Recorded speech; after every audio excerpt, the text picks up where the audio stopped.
do have a quorum present, Jennifer. Okay, stream's going. All right, we'll go ahead and call Genesee County Retirees Health Care Plan and Trust to order. Madam Clerk, please take roll. Alguire, Present, Genesee County, Michigan. Brandon,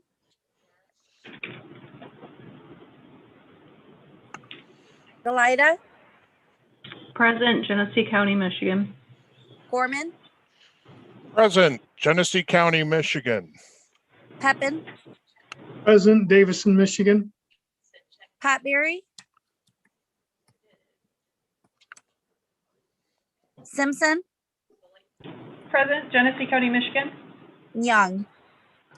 Present, Genesee County, Michigan. All right, we have time set aside for public address to the board. Have we received any emails, telephone calls, or anyone online to address the public? Jennifer? We have not. All right, seeing none, public comment is now closed. Communication items. We have that Commissioner Pepin, you have been sworn in. Is that accurate, Gary? That's correct, yes. All right. Congratulations and welcome aboard. Thank you. Thank you. All right. Item A, approval of minutes. Would you like to do them both together or separate? All right. Let's do items 1 and 2, meeting minutes of February 8th, 2021, and the special meeting minutes of March 15th, 2021. What's your pleasure? So moved. Support. It's been moved. It's been supported. Did you get that information there, Deanna? Yes, I did. Okay. Thank you. Is there any discussion? Seeing none, all those in favor signify by saying aye. Aye. Aye. Opposed? Motion carried. We have no old business. Moving on to new business, Anco Consulting. Chris, we'll turn the floor over to you. All right.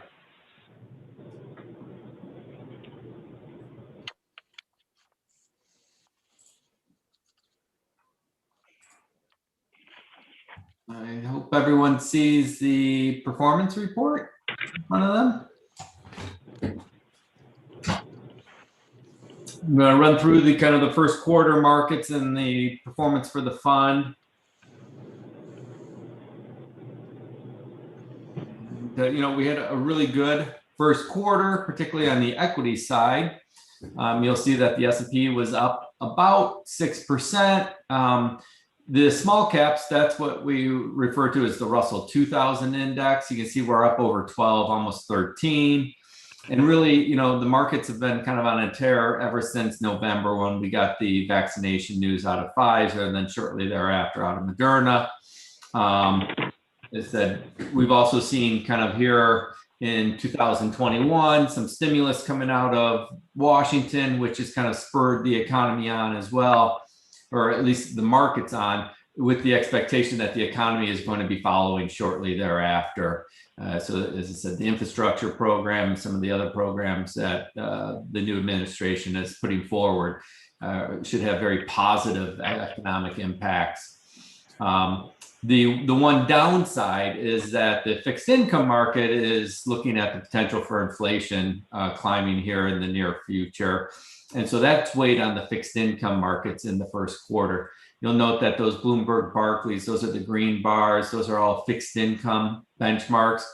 The ag is the core fixed income. You can see it down about 3.5%. And many times when we see fixed income down like that because of interest rates rising, the investment grade or the corporate bonds do a little bit better and kind of help protect some of your capital. That's not what we saw here in the first quarter. You'll note that the Bloomberg Barclays corporate IG or investment grade index was down 4.6. So there was no help having corporate bonds in your portfolio. The one thing that did made it into positive territory was high yield. So those are your riskiest fixed income investments.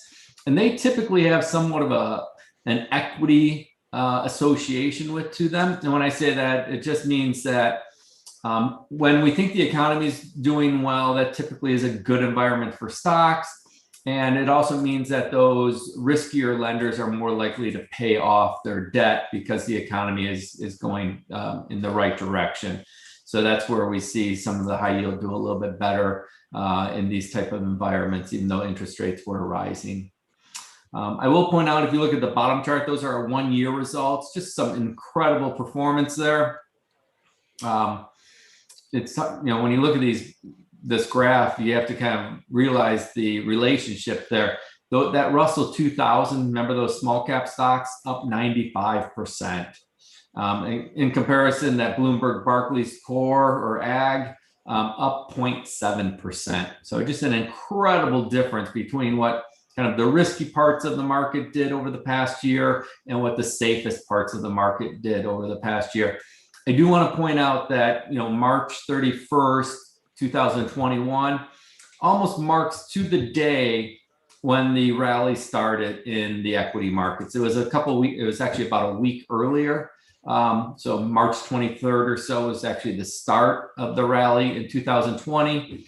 But you're looking at 1 year and 1 week of the rally here. And that's why these numbers are so strong. The S&P is up over 50%.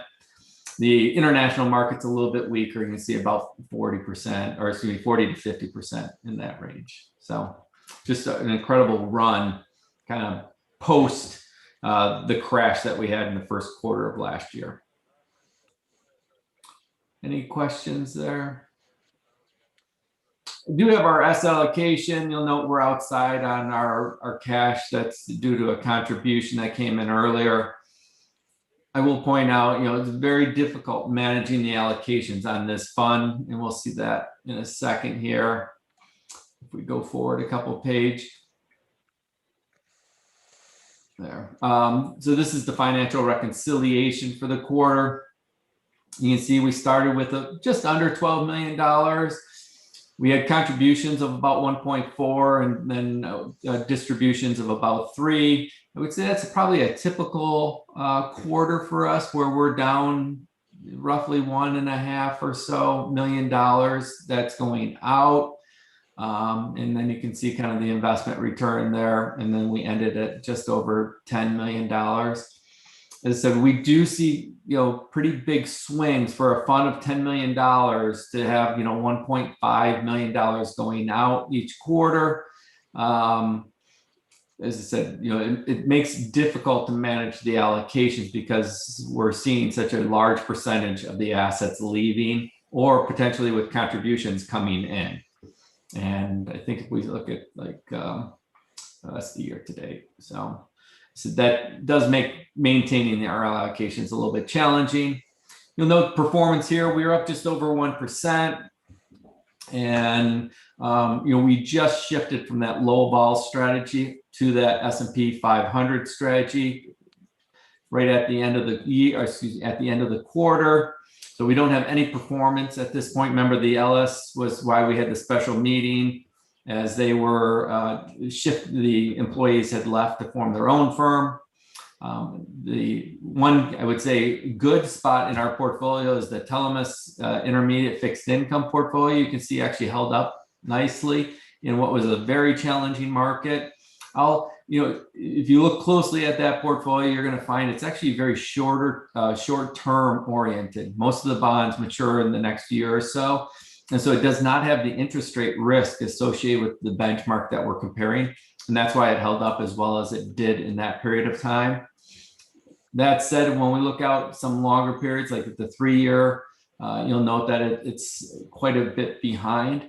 And one of the challenges with that portfolio is that, the dollars there are relatively small for managing a fixed income portfolio.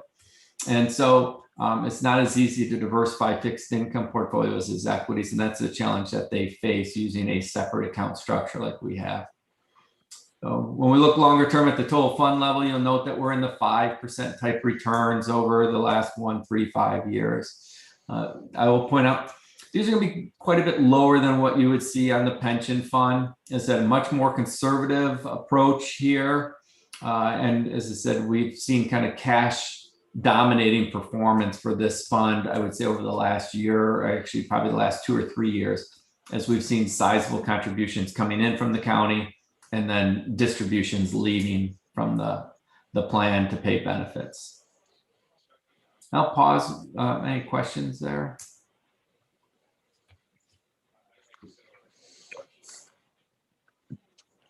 No.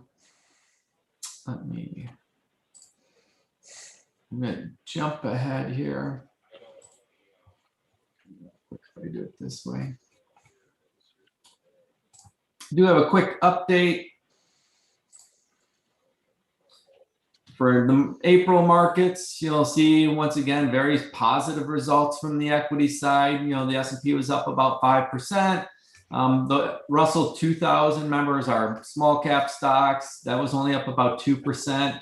You can see year to date, about 12% on the S&P 500. And I did note that we did see a little bit of a reversal in April, in that large cap growth stocks actually outperformed large value. It's been a while since we've seen that, you know, about 5-6 months. I want to say it was probably September the last time we saw that. That's all right. So we did see interest rates go down a little bit, and that typically is good for your growth styles. And that's exactly what we saw here with the markets in April. If you look at the year-to-date number, you'll note value still has a significant lead. When you look out longer term at the 3 and the 5 year numbers, you'll see that growth has an incredible lead over value. You know, over the 5 years, 22, almost 23% on the growth side versus 12% on the value side.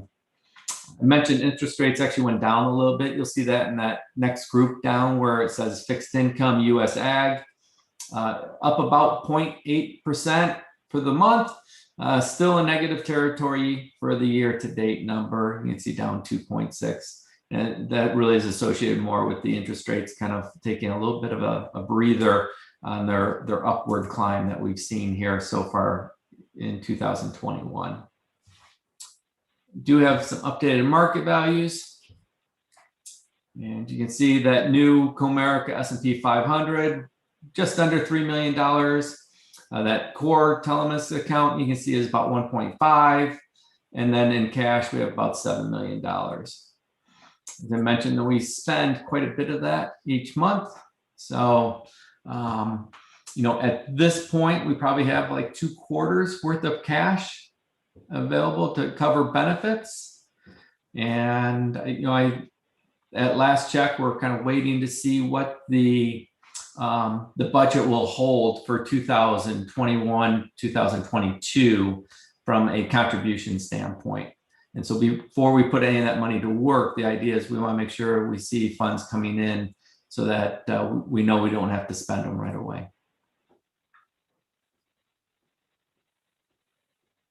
Any questions, kind of performance report? No. The other item I had, and it was included in the packet, was, and I alluded to this when we went through the performance report, was some of the challenges that the Telamus strategy has. This is with $1.5 million, it's somewhat of a challenge to manage the fixed income portfolios. And so I did include the search that was in your report last time. Right. Cool.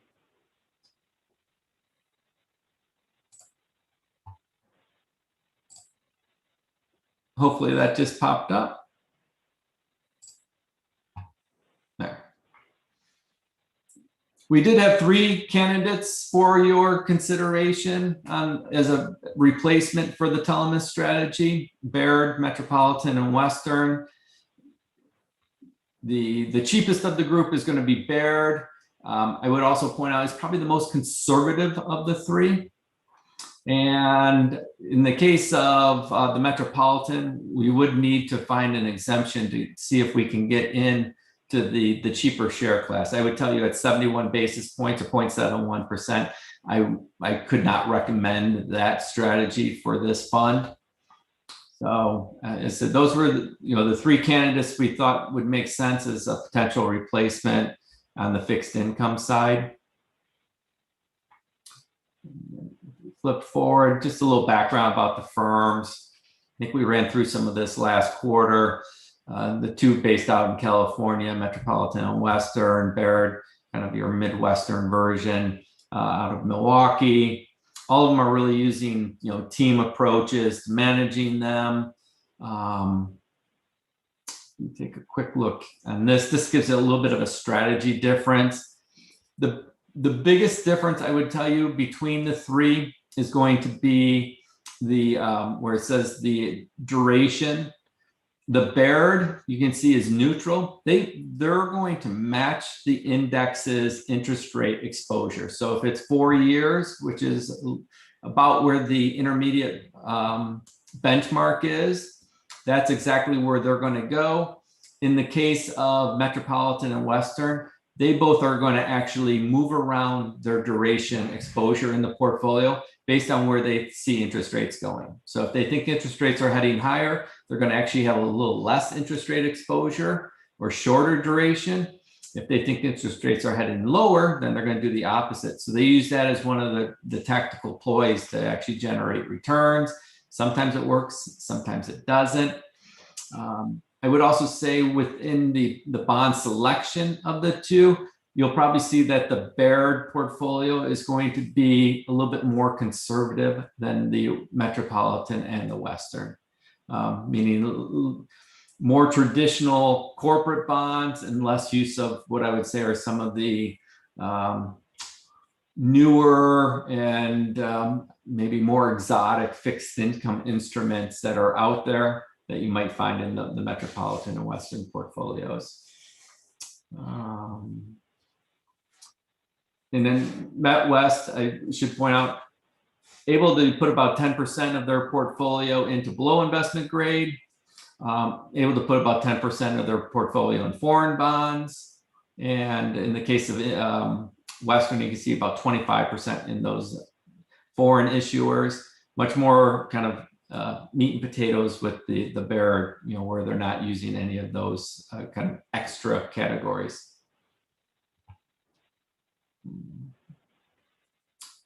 I mentioned those exotic securities. This is showing up under the use of derivatives. So that's where you're seeing the Western and the Metropolitan potentially using some of those other types of securities like swaps and things like that.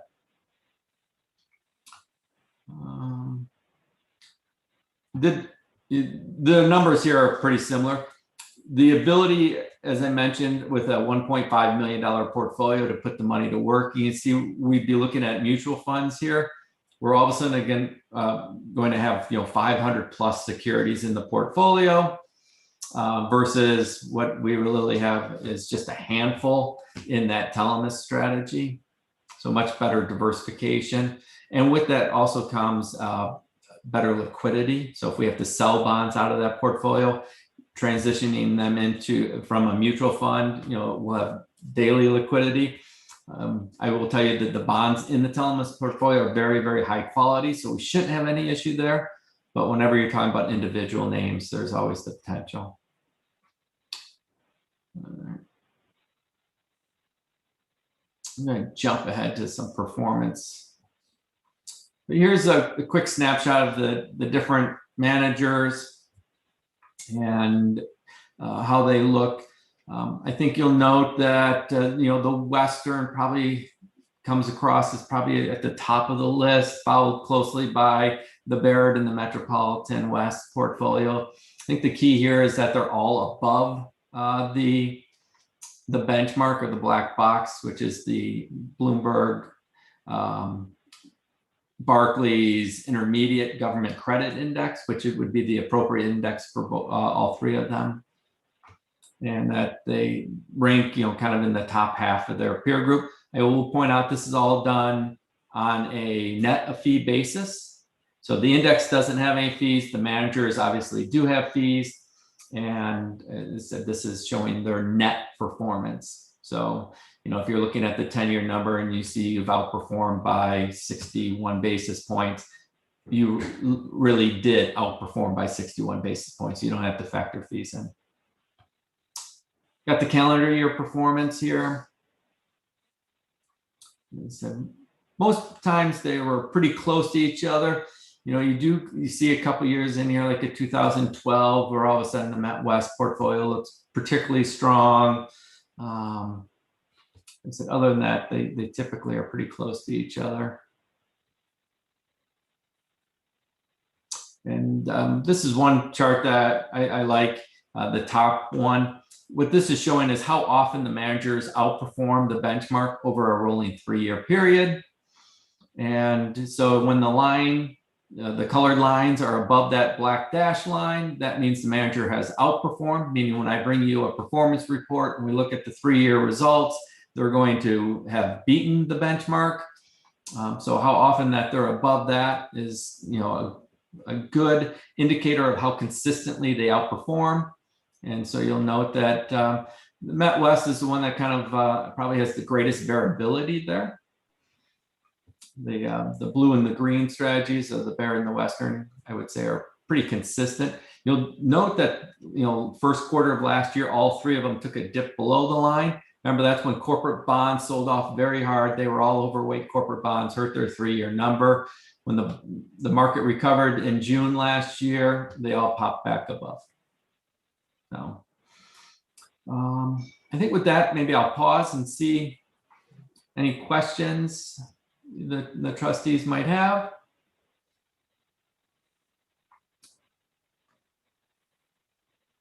Anybody have any questions? Chris, could you explain that last graph to me? Sure. I can put it back up there. All right. So, it was this one, right? Yep. Yeah. So we're looking at the top part of it.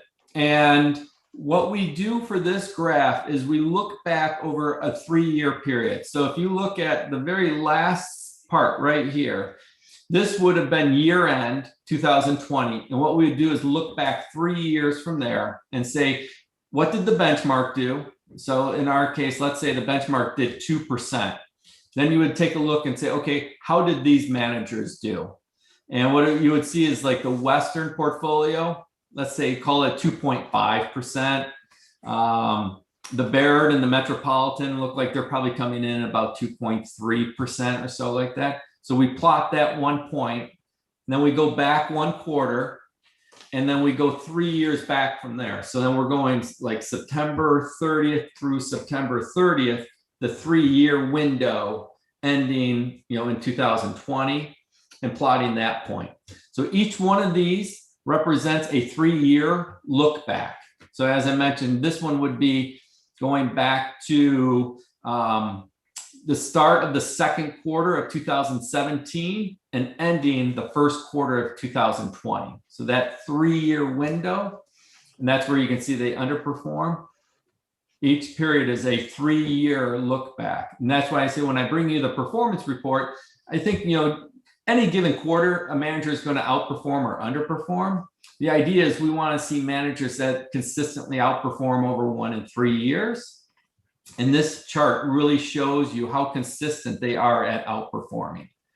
So the one that I would say would not necessarily fit that category is the Metropolitan. You can see how that one has struggled here for a number of years. There would be about a 2, almost 3-year window where I'm coming out every quarter and telling you over the last 3 years it's underperformed, versus the Baird and the Western, where you can see they've outperformed. And then what's the next graph we're looking at? The one on the bottom? Yes. So it's the exact same information, but as opposed to doing it relative to the benchmark, we're just plotting it relative to the peer group. So in this case, when you're up towards the top of the chart, It just means that you're going to be ranking up towards the top of the peer group. And when you're at the bottom, in the bottom two bands, you would be kind of, in the 50th to 75th percentile or below the 75th percentile. So once again, you want to kind of be up towards the top. I will point out that one of the challenges with this is that peer group isn't necessarily all identical. And when I say that, if you remember what I said about the metropolitan portfolio, their ability to use 10% below investment grade, the fact they do corporate bonds, there are periods of time where having some exposure to those are going to be a big advantage. And there's going to be periods of time where they are, going to really hinder your performance. Chris, Yeah. could we possibly look at what the net would be comparing, say, Baird to Western Asset? Because I realize there's 11 basis points difference, as far as cost on it, but it looks to me like Western Asset is significantly outperforming. So I think this probably is the one that's best to do that.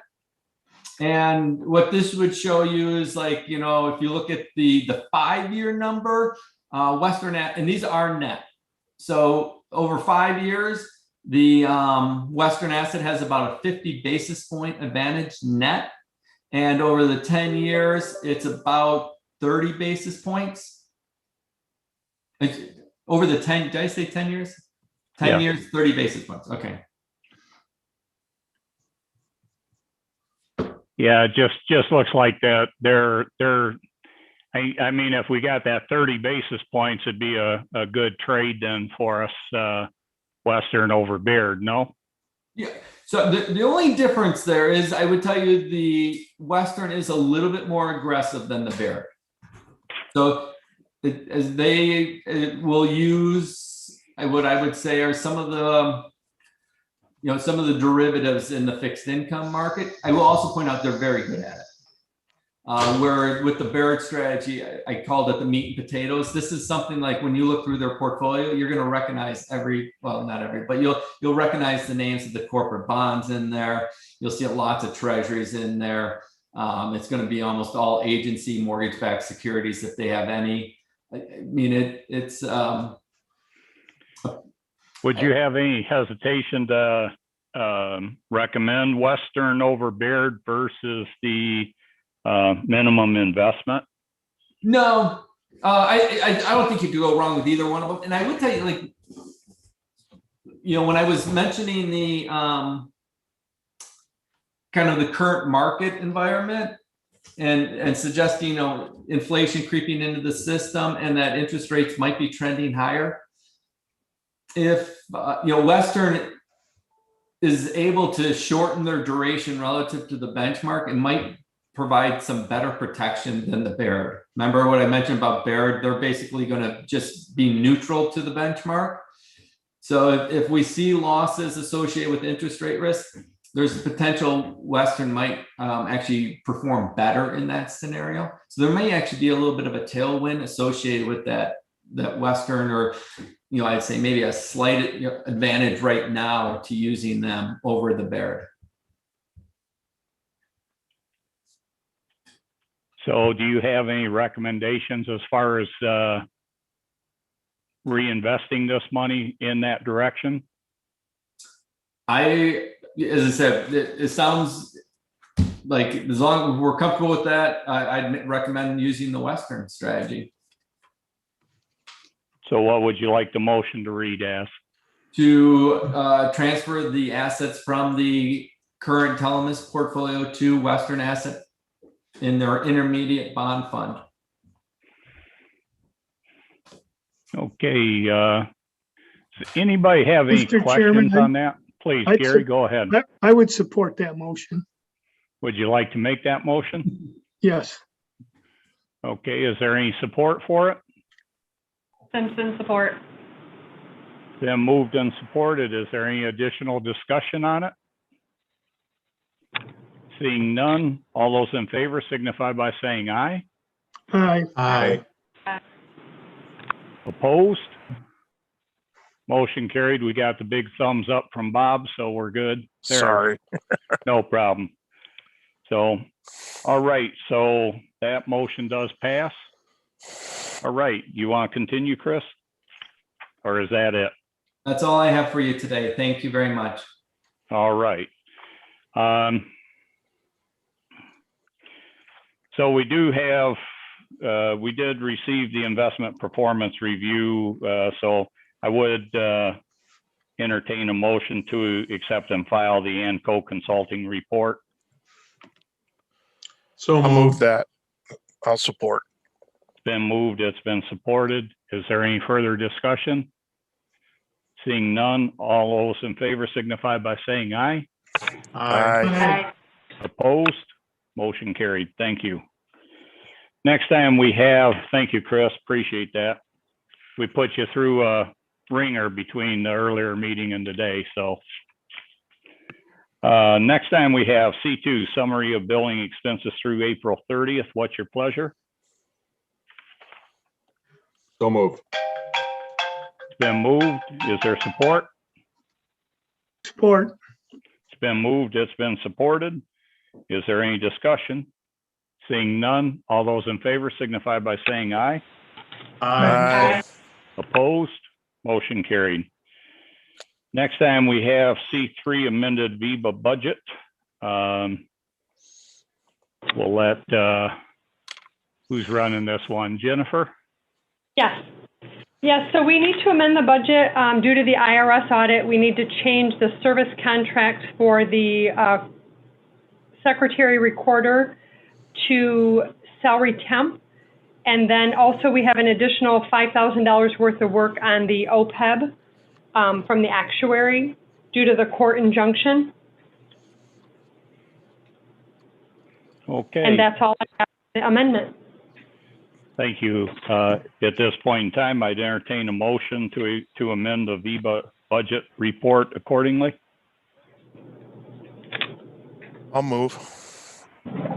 Support. It's been moved, it's been supported. Is there any other discussion? Seeing none, all those in favor signify by saying aye. Aye. Opposed? Motion carried. Next item is legal report, Van Overbeck, Mashad, Timoney, and Judd. Frank, floor is yours. Yeah, thank you. I don't have anything formal for you today. Just provide an update on the manager transition you did at the prior meeting. Contracts were reviewed and reviewed again and passed by, but we had a couple issues and speed bumps, but they were resolved. And that was approved and taken care of, and the money should have been moved over. But other than that, no formal report today. All right, thank you very much. Seeing no formal report, we don't need to accept and file. So moving on, informational items. Does anybody have anything for us?